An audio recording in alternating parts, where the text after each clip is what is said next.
The final goal is to eradicate humanity as we know it.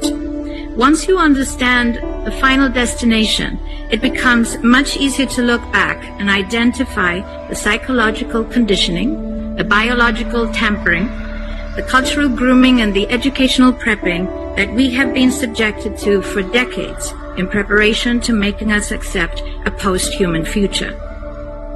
It takes a lot of physical and psychological abuse to get an intelligent species like ours to agree to its own extinction. Most, if not all, that has transcended in the last 60 years was designed to get us closer to accepting such a dystopian reality.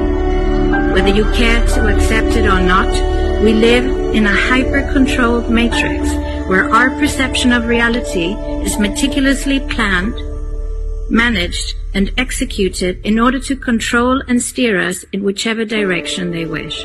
And the direction is a post-human world. For this, they first needed to destabilize, dehumanize, and demoralize humanity through every means possible.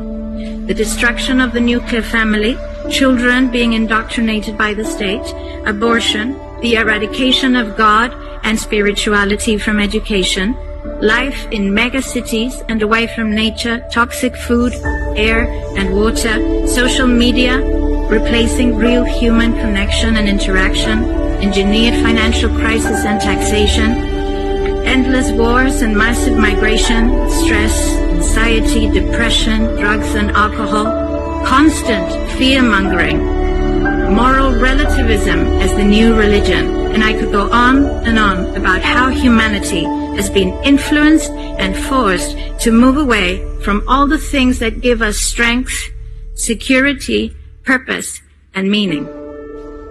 A weak, immoral, disconnected, ignorant, and unhealthy population is an easy target for the next stage, the creation of an entire generation of androgynous beings.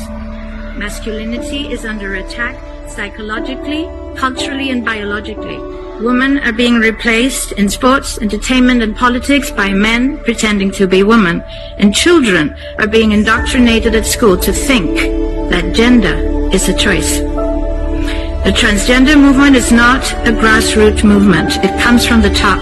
It has nothing to do with people's freedom of expression, sexuality, or civil rights. It's an evil psyop with a clear agenda to get us closer to transhumanism by making us question the most fundamental notion of human identity, our gender.